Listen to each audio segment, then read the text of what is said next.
समस्थानिक क्या है? पिछले क्लास में हमने क्या पढ़ाया था? समस्थानिक। आज हम क्या पढ़ने जा रहे हैं? समभारिक, आइसोपार्स, समभारिक। वे तत्व जिनकी द्रव्यमान संख्या, वे तत्व जिनकी द्रव्यमान संख्या समान किंतु परमाणु संख्या भिन्न हो। समस्थानिक में पढ़े थे, समस्थानिक में हम क्या पढ़े थे? वे तत्व जिनकी परमाणु संख्याएं समान और द्रव्यमान संख्या अलग हो। यहाँ समभारिक उसका ठीक उल्टा है। वे तत्व जिनकी द्रव्यमान संख्या समान किंतु परमाणु संख्या भिन्न हो।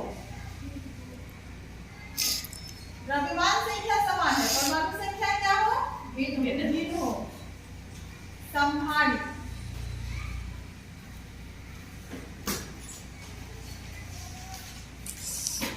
समभारिक कहलाते हैं।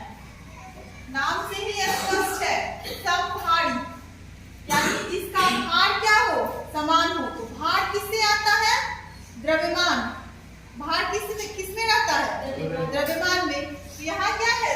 नाम से स्पष्ट है ना, द्रव्यमान संख्या समान है और परमाणु संख्या अलग अलग है। जैसे हम उदाहरण देते हैं,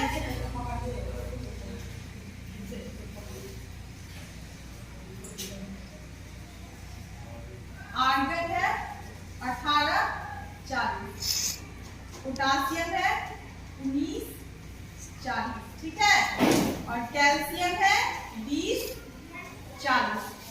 देख रहे हैं यहाँ तीन अलग अलग तत्व हैं।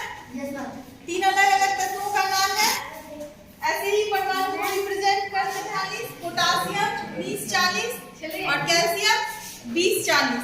यहाँ ध्यान से देखो, आर्गन की परमाणु संख्या 18, पोटासियम की परमाणु संख्या 19 और कैल्शियम की परमाणु संख्या 20। तीनों की परमाणु संख्या क्या है? अलग अलग है ना?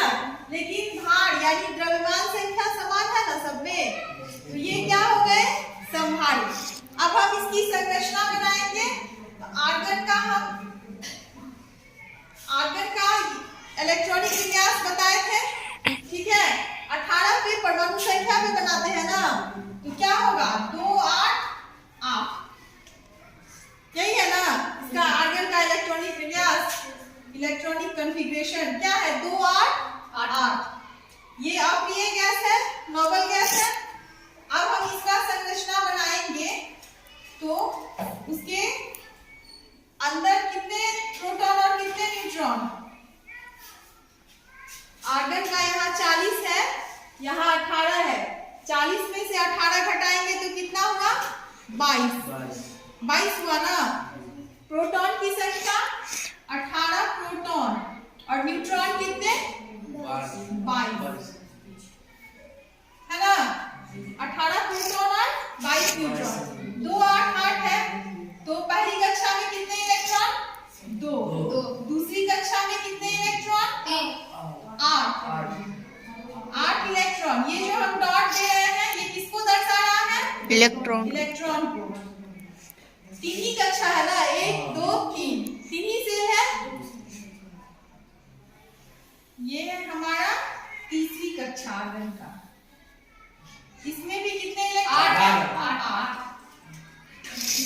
4, 5, 6, 7 और 8। ये हमारा किसका संरचना दिखा दिए हमने? आर्गन का। अब हम यहाँ पोटासियम का देख रहे हैं। पोटासियम का कितना है परमाणु संख्या? 19। परमाणु संख्या कितना है? 19। तो इसका हम इलेक्ट्रॉनिक विन्यास कैसे लिखेंगे? Electronic configuration 2, 8। तीसरी कक्षा में कितने रहेंगे? 8। चौथी कक्षा में 1 इलेक्ट्रॉन। 18 इलेक्ट्रॉन रह सकते हैं, ठीक है। तो तीसरी कक्षा में कितने यहाँ इलेक्ट्रॉन आ जाएंगे? 9 इलेक्ट्रॉन। कितना? 2, 8, 9। अब हम यहाँ पे प्रोटॉन और न्यूट्रॉन का देखो। 40 में से प्रोटॉन की संख्या वही होता है जो परमाणु संख्या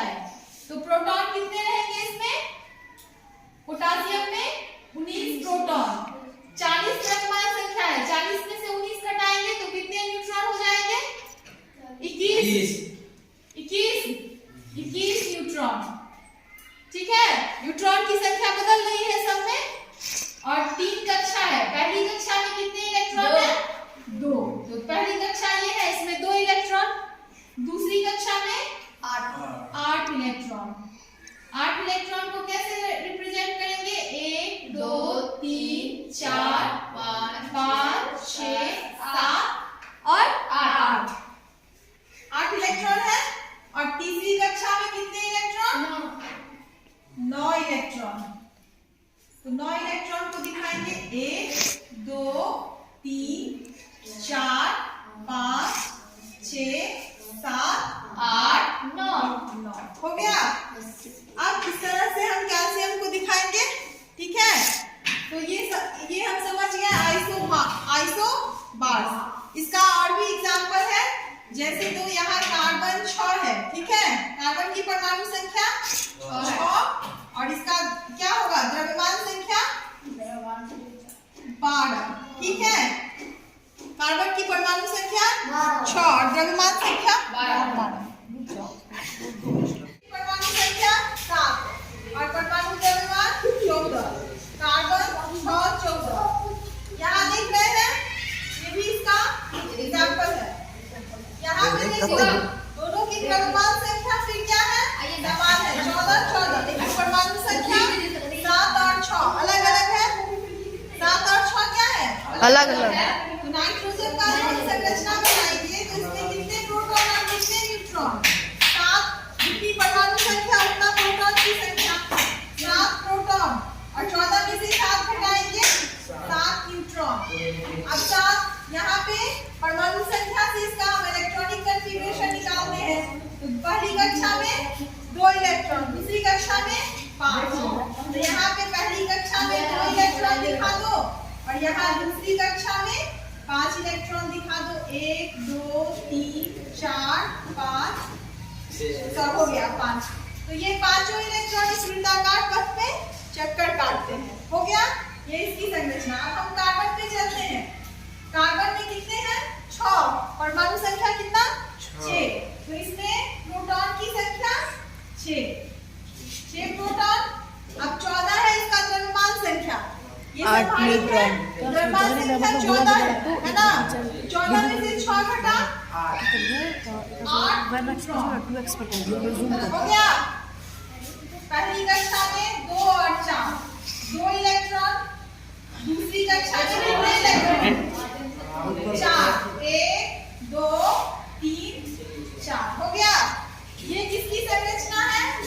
नाइट्रोजन 7 14। ये किसका है? कार्बन 6 14 हो गया। यस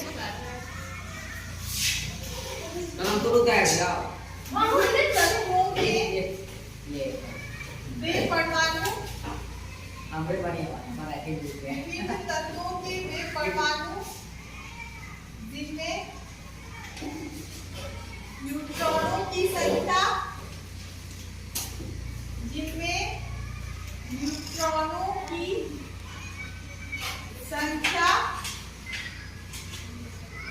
विभिन्न तत्वों के वे परमाणु जिनमें न्यूट्रॉनों की संख्या समान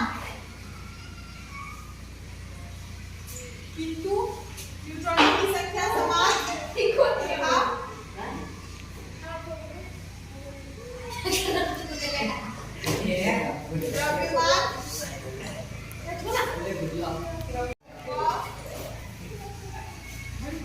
परमाणु संख्या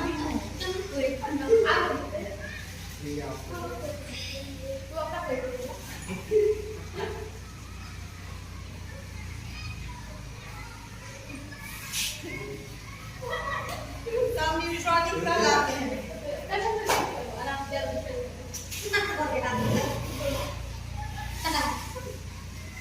सब न्यूट्रॉनिक यानी आइसोटोप कहलाते हैं। एग्जाम्पल में आएगा, देखो सब न्यूट्रॉनिक में क्या होंगे? न्यूट्रॉनों की संख्या समान, परमाणु संख्या व द्रव्यमान संख्या अलग अलग। जैसे है कार्बन। अब यहाँ देख रहे हैं, यहाँ पे क्या है? परमाणु संख्या भी अलग अलग है, देख रहे हैं द्रव्यमान संख्या भी अलग अलग है, ठीक है।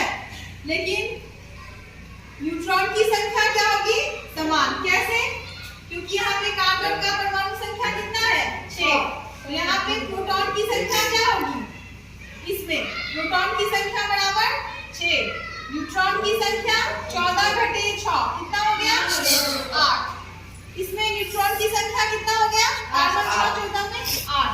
यहाँ नाइट्रोजन है, इसमें नाइट्रोजन में प्रोटॉन की संख्या 7 क्योंकि परमाणु संख्या 7 है। अब यहाँ में न्यूट्रॉन की संख्या 15 घटे 7, 15 घटे 7 कितना हुआ 8। अब हम इस दोनों में देख लिए न्यूट्रॉनों की संख्या क्या है, समान। न्यूट्रॉनों की संख्या समान है, कार्बन 6-14 में और नाइट्रोजन 7-15 में, तो ये क्या कहलाए, सम न्यूट्रॉनिक, यानी जिनके वे तत्व जिनकी परमाणु संख्याएं व द्रव्यमान संख्या अलग अलग हो लेकिन न्यूट्रॉन की संख्या क्या होगी, समान होगी, क्या कहलाएगा, सम न्यूट्रॉनिक। कार्बन 6-14 और नाइट्रोजन 7-15। आज की कक्षा में हम इतना समझ गए संभारिक और सम न्यूट्रॉनिक। अगली कक्षा में हम संयोजकता और संयोजी इलेक्ट्रॉन पढ़ेंगे।